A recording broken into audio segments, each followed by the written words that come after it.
Hi friends. आज हम कक्षा 10वीं विषय सामाजिक विज्ञान हाई स्कूल परीक्षा पीवाईक्यू 2026 सेट ए का प्रश्न पत्र देखेंगे जो प्रतिवर्ष कई सारे क्वेश्चन रिपीट होते रहते हैं, तो थोड़ा ध्यान से देखिएगा और नोट करते जाइए। पहला प्रश्न में दिया है, सही विकल्प चुनकर लिखिए। पहला क्वेश्चन है, खाज्य नामक प्रतिदिन सूर्य पूजा करने कहाँ जाया करते थे? तो इसका उत्तर है पीपल के पेड़ के पास। दूसरा दिया है, जापान की सबसे पुरानी 868 ईस्वी में छपी पुस्तक है, तो इसका भी ऑप्शन बस सही है, डायमंड सूत्र। तीसरा दिया है, भारत का पहला राज्य है जिसमें जिसने राज्यभर के सभी घरों में छत पर वर्षा जल संचयन संरचना अनिवार्य कर दी है, तो इसका उत्तर हो जाएगा ऑप्शन सा, तमिलनाडु राज्य। चौथा देखेंगे, निम्नलिखित में कौन सी एक क्रिया प्राथमिक क्षेत्र की है? तो इसका ऑप्शन सा हो जाएगा, मिट्टी से ईंट बनाना। पांच में दिया है, बहुराष्ट्रीय कंपनियों द्वारा किया गया निवेश कहलाता है, तो इसका ऑप्शन सही हो जाएगा ऑप्शन आ, विदेश निवेश। छठवा दिया है, लैंगिक विभाजन का अभिप्राय होता है, तो इसका सही उत्तर हो जाएगा ऑप्शन ब, समाज द्वारा स्त्री और पुरुष को दी गई असमान भूमिकाएं। दूसरा प्रश्न दिया है, रिक्त स्थानों की पूर्ति कीजिए। तो आप इस तरह से सही विकल्प का चयन कर सकते हैं। पहला का है बा, पीपल के पेड़ के पास। दूसरा का है बा, डायमंड सूत्र। तीसरा का है सी, तमिलनाडु राज्य। चौथा का है मछली पकड़ना। पांचवा का है विदेश निवेश। चौथा का है लैंगिक विभाजन का अभिप्राय होता है, ऑप्शन बी सही है, समाज द्वारा स्त्री और पुरुष को दी गई असमान भूमिकाएं। तो प्रश्न दूसरा दिया है, रिक्त स्थानों भरिए। पहला है, भारत का कुल भौगोलिक क्षेत्रफल खालिस्तान वर्ग किलोमीटर है, तो कितना है, 32,87,263 वर्ग किलोमीटर। दूसरा है, कांडला पतन को खालिस्तान के नाम से भी जाना जाता है, तो इसका सही उत्तर हो जाएगा दीनदयाल बंदरगाह। तीसरा है, निर्धन परिवारों की ऋण की अधिकांश जरूरतें खालिस्तान स्रोतों से पूरी होती है, तो इसका उत्तर हो जाएगा अनौपचारिक स्रोतों से।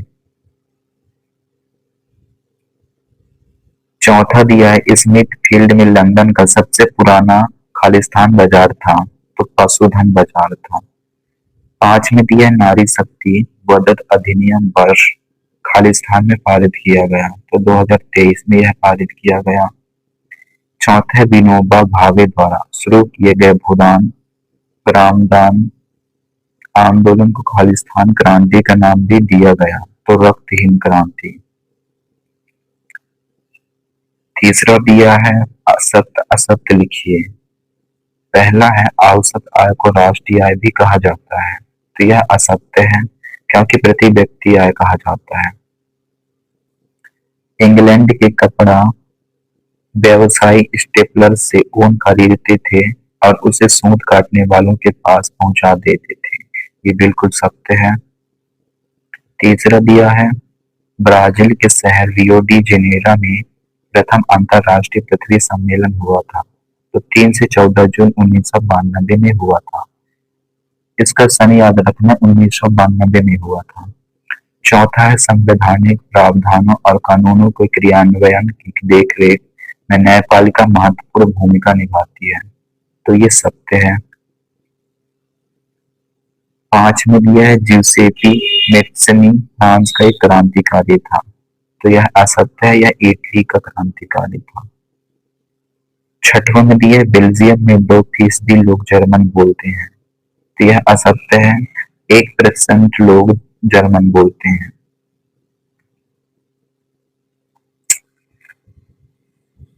चौथा दिया है, सही जोड़ी बनाइए, तो ये महानदी बेसिन इसका सही जोड़ी हो जाएगा। सी हीराकुंड परियोजना। दूसरा वंदे मातरम। तो वंदे मातरम को किसने लिखा था? तो इसका सही उत्तर हो जाएगा बंकिम चंद्र चट्टोपाध्याय ने। तो इसका सही जोड़ी हो जाएगा डी। तीसरा है श्रीलंका की राजधानी। तो श्रीलंका की राजधानी है कोलंबो। देश की सरकार उसे प्राधिकृत करती है। तो इसका सही जोड़ी हो जाएगा करेंसी। पांच में दिया है इलेक्ट्रॉनिक राजधानी। तो इलेक्ट्रॉनिक राजधानी किसे कहा जाता है?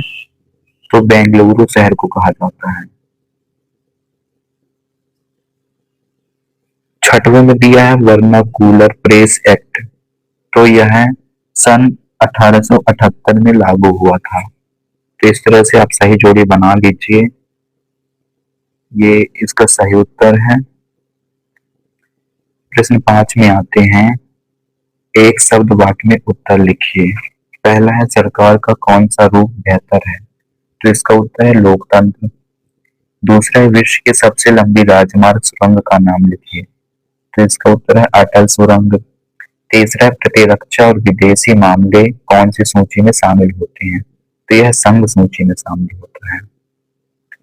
चौथा दिया है 1815 में वियना सम्मेलन की मेजबानी किसने की थी? तो इसका उत्तर है ड्यूक मेटरनिक ने। पांच में दिया है सन 1857 की क्रांति में मध्य प्रदेश का प्रमुख केंद्र क्या था? तो ग्वालियर था। छठवा में दिया है मानव विकास सूचकांक कौन सी संस्था जारी करती है? तो संयुक्त राष्ट्र विकास कार्यक्रम यूएनडीपी जारी करती है।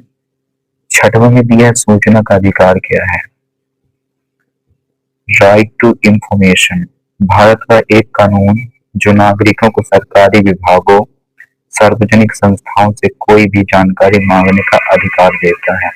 यह कानून 12 अक्टूबर 2005 को लागू हुआ था। इसका मुख्य उद्देश्य यह है सरकार के कामकाज में पारदर्शिता लाना और भ्रष्टाचार को रोकना है।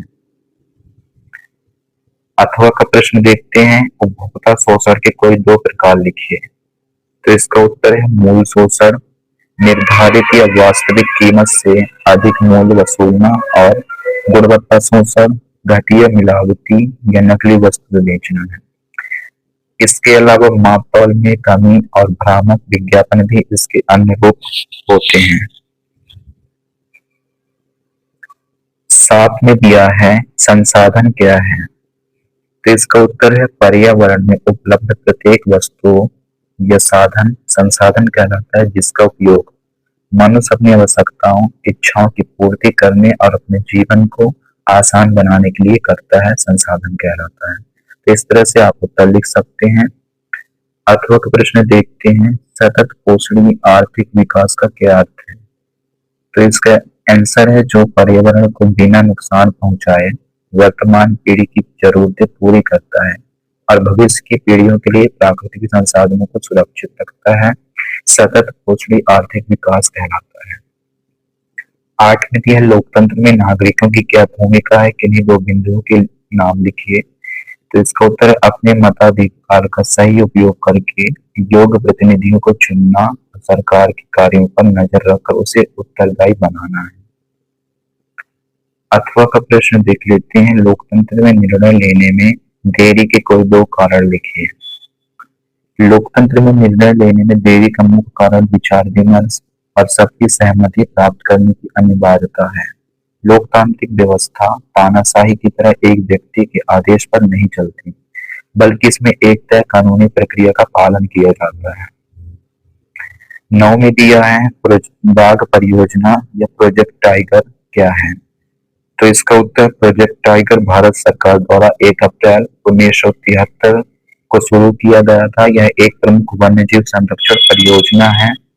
इसका मुख्य उद्देश्य देश में बाघों की घटती आबादी को बचाना और उनके प्राकृतिक आवासों को सुरक्षित रखना है। इसे सबसे पहले उत्तराखंड के जिम कॉर्बेट नेशनल पार्क से शुरू किया गया था। अथवा में दिया है जैव विविधता क्या है? बायोडाइवर्सिटी पृथ्वी पर पाए जाने वाले विभिन्न प्रकार के जीव जंतुओं, पौधों, कवक और सूक्ष्म जीवों तथा उनके द्वारा बनाए गए पारिस्थितिक तंत्र की समग्र विविधता में को जैव विविधता या बायोडाइवर्सिटी कहते हैं। इसमें आनुवंशिक भिन्नता से लेकर विभिन्न प्रकार के आवास और पर्यावरण शामिल हैं। 10 दिया है ऋण की शर्तें किसे कहा जाता है। तो ऋण की शर्तें वे नियम समझौते होते हैं जो उधारदाता, पैसा देने वाले और उधारकर्ता या पैसा लेने वाले के बीच तय होते हैं। इसमें ब्याज दर, जमानत, गिरवी, पुनर्भुगतान की अवधि और आवश्यक डॉक्यूमेंट शामिल होते हैं। हर ऋण समझौते में ये शर्तें स्पष्ट रूप से लिखी जाती है। अथवा का प्रश्न देखते हैं, मुद्रा क्या है। तो इसका आंसर हो जाएगा धन या पैसे का वह रूप जिसका उपयोग दैनिक जीवन में वस्तुओं और सेवाओं को खरीदने और बेचने के लिए किया जाता है। इसमें धातु के सिक्के, कागज के नोट दोनों शामिल होते हैं। इसे आमतौर पर किसी देश की सरकार या केंद्रीय बैंक द्वारा जारी किया जाता है। जैसे भारत की करेंसी है रुपया, अमेरिका का डॉलर। 11 में दिया है पारिस्थितिकी तंत्र किसे कहते हैं।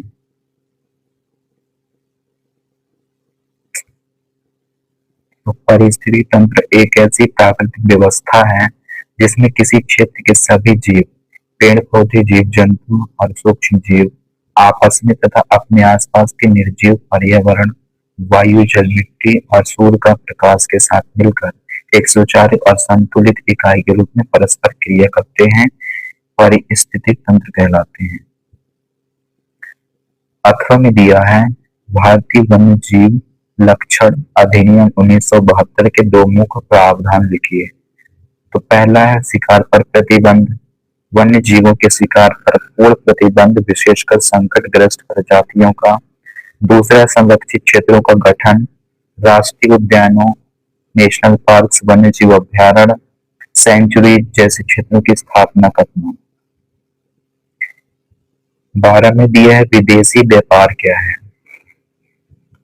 तो इसका उत्तर है दो या दो से अधिक देशों के बीच वस्तुओं और सेवाओं का आदान प्रदान या क्रय विक्रय अंतरराष्ट्रीय व्यापार कहते हैं या विदेशी व्यापार कहते हैं।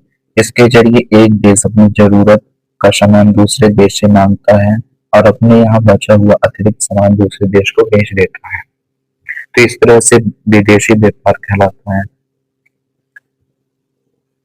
18 में दिया है बहुराष्ट्रीय कंपनियों से आप क्या समझते हैं। तो वह व्यावसायिक संस्था जो अपने मूल देश के अलावा भी एक या एक से अधिक अन्य देशों में भी उत्पादन, व्यापार, कार्यालय, सेवाओं का संचालन करती है। इन कंपनियों का मुख्य मुख्यालय हेडक्वार्टर्स एक देश में होता है, लेकिन इनकी शाखाएं पूरे विश्व भर में फैली होती है। 13 में दिया है जायद फसल क्या है। दो जायद फसलों के नाम लिखिए। तो वे अल्पकालीन फसलें जो रबी और खरीफ फसलों के बीच ग्रीष्म ऋतु मार्च से जून के बीच में उगाई जाती है, जायद फसल कहलाती है। इन्हें गर्म और शुष्क मौसम की आवश्यकता होती है। दो फसलों के नाम खरबूज और तरबूज। अथवा का प्रश्न देखते हैं प्रारंभिक जीविका निर्वाह कृषि क्या है। तो वह खेती जिसमें किसान जमीन के छोटे टुकड़ों पर पारंपरिक औजारों और परिवार के सदस्यों की मदद से केवल अपने परिवार का पेट भरने के लिए फसल उगाते हैं। इसमें आधुनिक तकनीक या खाद का उपयोग नहीं होता है और पैदावार पूरी तरह मानसून और प्राकृतिक मिट्टी की उर्वरता पर निर्भर करती है। 14 में दिया है कॉर्न लॉ क्या था। तो ब्रिटेन सरकार द्वारा 1815 से 1846 के बीच लागू किए गए ऐसे कानून जिनके जरिए बाहर से आने वाले मक्का और अन्य अनाजों के आयात पर भारी प्रतिबंध या टैक्स लगा दिया गया था। ऐसे ऐतिहासिक स्रोतों में देश के भूस्वामियों और किसानों को संरक्षण देने वाले उपाय के रूप में दर्ज किया गया है। अथवा का प्रश्न देखते हैं वीटो का क्या अर्थ है। यह एक लैटिन भाषा का शब्द है जिसका अर्थ मैं अनुमति नहीं देता हूँ या निर्देश नहीं देता। यह किसी व्यक्ति, संस्था या देश के पास मौजूद वह आधिकारिक कानूनी शक्ति है जिसके जरिए वह किसी दूसरे विभाग या समूह द्वारा लिए गए डिसीजन प्रस्ताव कानून को एक तरफा तौर पर रोक सकता है या रद्द कर सकता है। 15 में दिया है भारत में कृषि पर आधारित किन्हीं 4 उद्योगों के नाम लिखिए।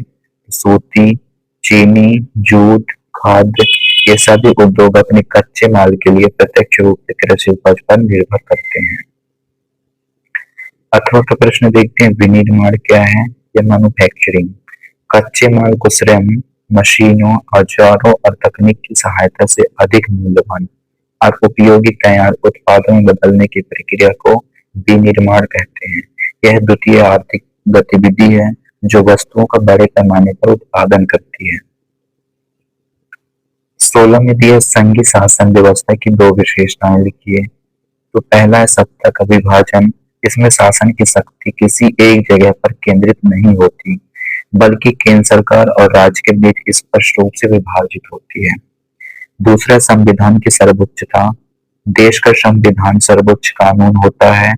केंद्र और राज्य दोनों स्तर की सरकारें अपनी शक्तियां और अधिकार इसी संविधान से प्राप्त करती है। अथवा का प्रश्न है, गठबंधन सरकार से आप क्या समझते हैं। तो इसका उत्तर है कोलिटिंग गवर्नमेंट। जब चुनाव में किसी एक राजनीतिक दल को स्पष्ट बहुमत नहीं मिलता है, तब 2 या 2 से अधिक दल मिलकर बहुमत का आंकड़ा पूरा करते हैं और संयुक्त रूप से सरकार बनाते हैं। ऐसी मिली-जुली व्यवस्था को गठबंधन सरकार कहा जाता है। 17 में दिया पंचांग से क्या आशय है।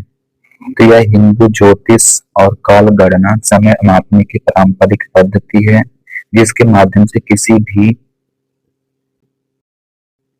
ऐसी मिली-जुली व्यवस्था को गठबंधन सरकार कहा जाता है। 17 में दिया है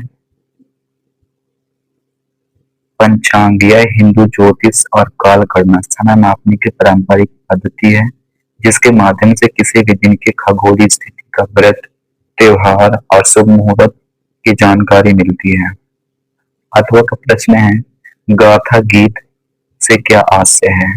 वह कथात्मक कविता गीत है जिसमें किसी वीर नायक के साहस, प्रेम, इतिहास, घटना, पौराणिक कथा या लोक गाथा का वर्णन होता है। ये गीत मौखिक परंपरा के रूप में पीढ़ी दर पीढ़ी आगे बढ़ती है और इनमें संगीतबद्धता बजाय मुख्य होती है। रेल परिवहन की अपेक्षा सड़क परिवहन क्यों अधिक महत्वपूर्ण है। 3 बिंदुओं में व्याख्या कीजिए। तो इसका उत्तर है, पहला है घर घर सेवा। सड़क वाहन सीधे घर, दुकान या कारखाने तक पहुंचते हैं। सामान को बीच में उतारने या बदलने की जरूरत नहीं होती है। इससे समय और मेहनत दोनों की बचत होती है। दूसरा है कम निर्माण लागत। सड़कें बनाने में कम पैसा खर्च होता है या लागत कम लगती है। रेल की पटरियां बिछाना बहुत महंगा और कठिन होता है। छोटी दूरी के लिए सड़क परिवहन सस्ता पड़ता है। तीसरा में दिया है दुर्गम क्षेत्रों तक पहुंच। सड़कें ऊबड़ खाबड़ और पहाड़ी इलाकों में भी बनाई जा सकती है। रेलगाड़ियां हर जगह नहीं जा सकती। गांवों और दूर दराज के स्थानों को जोड़ने का एकमात्र साधन सड़क है। तो आप इस तरह से इसका उत्तर लिख सकते हैं। अथवा का प्रश्न देखते हैं, स्वर्णिम चतुर्भुज महाराजमार्ग क्या है। इसका प्रमुख उद्देश्य क्या है। तो इसका उत्तर है, भारत की एक प्रमुख राष्ट्रीय राजमार्ग परियोजना है। इसकी कुल लंबाई लगभग 5,846 किलोमीटर है। यह देश के 4 बड़े महानगरों दिल्ली, मुंबई, चेन्नई और कोलकाता को आपस में जोड़ती है। इस मार्ग का नक्शा एक चतुर्भुज जैसा दिखता है, इसलिए इसे स्वर्णिम चतुर्भुज कहा जाता है। इसका प्रमुख उद्देश्य है दूरी और समय घटाना, बेहतर कनेक्टिविटी, आर्थिक विकास, स्थानीय विकास। 19 में दिया है प्रथम विश्व युद्ध के समय भारत का औद्योगिक उत्पादन क्यों बढ़ा। तो ये 4 कारणों से बढ़ा। पहला कारण है ब्रिटिश आयातों में कमी। ब्रिटेन की मिलें सेना के लिए हथियार व अन्य सामग्री बनाने में लगी थी, जिससे भारत में विदेशी माल का आयात ठप हो गया। दूसरा है घरेलू बाजार का मिलना। विदेशी सामान न आने के कारण भारतीय उद्योगों को स्थानीय बाजार में अपनी पकड़ मजबूत करने का पूरा मौका मिला। तीसरा है सेना की मांगे। युद्ध लंबा खिंचने के कारण भारतीय कारखानों से जूट की बोरियां, सेना की वर्दी के कपड़े, टेंट, चमड़े के जूते और घोड़ों की जीन जैसी चीजें बड़े पैमाने पर मंगाई मंगाई गई। चौथा है कारखानों का विस्तार। मांग बढ़ने पर नए कारखाने खोले गए और पुराने कारखानों को कई शिफ्टों में चलाया गया। श्रम का अधिक उपयोग। अधिक उत्पादन के लिए नए मजदूरों को काम पर रखा गया और उनसे लंबे समय तक काम लिया गया। इस तरह से इसका मुख्य कारण यह है, प्रथम विश्व युद्ध के समय भारत का औद्योगिक उत्पादन इसीलिए बढ़ा। अथवा का प्रश्न देखते हैं। विक्टोरिया कालीन ब्रिटेन में उच्च वर्ग के लोग, कुलीन और पूंजीपति वर्ग हाथों से बनी चीजों को तरहीज क्यों देते थे? इसका पहला कारण है विशिष्टता। हाथ से बनी हर चीज अपने आप में अनोखी होती थी। इससे उच्च वर्ग के लोगों को आम जनता से अलग दिखने में मदद मिलती थी। दूसरा है दिखावा। महंगी और हाथ से बनी वस्तुएं खरीदने की क्षमता यह बताती थी कि व्यक्ति के पास कितना धन और सामाजिक रुतबा है। तीसरा यह है कला और सौंदर्य। उस दौर में जॉन रस्किन और विलियम मॉरिस जैसे विचारकों ने मशीन के काम की जगह हस्तकला को नैतिक और सुंदर बताया। चौथे में दिया है दोषहीनता और गुणवत्ता। लोगों का मानना था कि हाथ की कारीगरी से बनी वस्तुएं अधिक टिकाऊ, मजबूत और सुंदर होती हैं। 20 में दिया है मनरेगा 2005 के उद्देश्यों की व्याख्या कीजिए। तो इसका मुख्य उद्देश्य यह है, पहला है रोजगार की गारंटी। ग्रामीण परिवारों को साल में 100 दिनों के वेतन युक्त रोजगार का अधिकार देता है। दूसरा, आजीविका सुरक्षा। ग्रामीण गरीबों और कमजोर वर्गों के जीवन स्तर को सुधारता है। तीसरा, स्थायी संपत्तियों का निर्माण। गांव में जल संरक्षण, सूखा राहत और सड़क निर्माण जैसे टिकाऊ कार्यों का सृजन करना। चौथा है शहरी पलायन रोकना। गांवों के लोगों को स्थानीय स्तर पर काम देकर शहरों की तरफ पलायन को कम करना है। तो इस तरह से मनरेगा के उद्देश्य हो गए। अथवा का प्रश्न देखते हैं। भारतीय अर्थव्यवस्था के प्राथमिक एवं द्वितीयक क्षेत्र को उदाहरण की सहायता से समझाइए। तो प्राथमिक क्षेत्र, प्राइमरी सेक्टर, इसे कृषि एवं संबंधित क्षेत्र भी कहते हैं। इसमें प्राकृतिक उत्पादों का सीधे उपयोग किया जाता है। इसका उदाहरण है कृषि, खेती में गेहूं या धान उगाना, मछली पालन, नदी या समुद्र से मछली पकड़ना, खनन, जमीन से लोहा, अयस्क या कोयला निकालना। द्वितीयक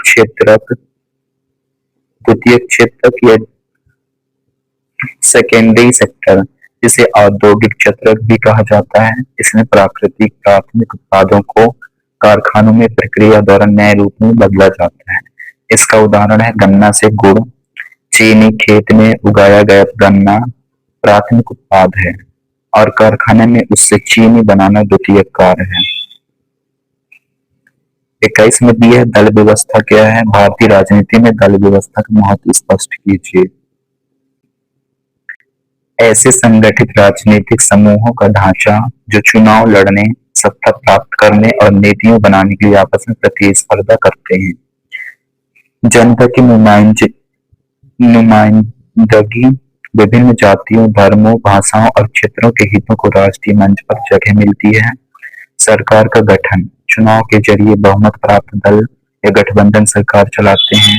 विपक्ष की भूमिका, सत्ता में न रहने वाले दल सरकार की नीतियों की आलोचना कर उन्हें जवाबदेह बनाते हैं। क्षेत्रीय आकांक्षाओं का सम्मान, क्षेत्रीय दलों के उद्देश्य स्थानीय और भाषाई मुद्दों का समाधान संभव हुआ। राजनीतिक जागरूकता, दल रैलियों, भाषणों और अभियानों के माध्यम से जनता को जागरूक करते हैं।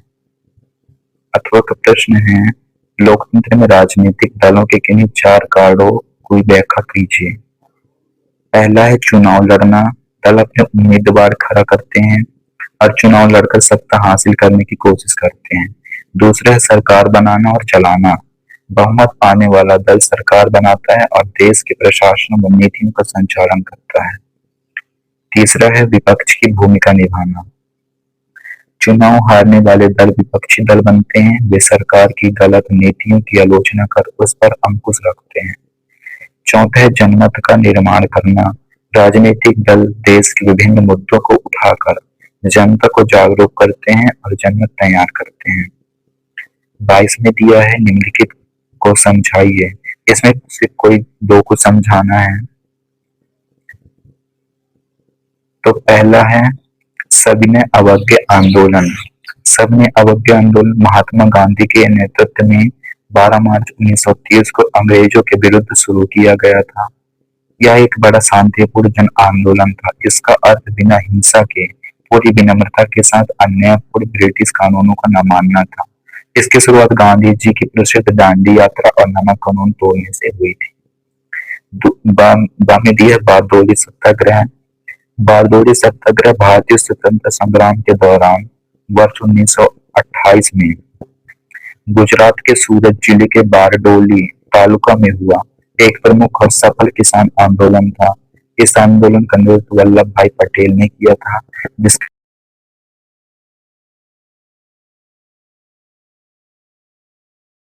तो इस तरह से आप देखकर लिख सकते हैं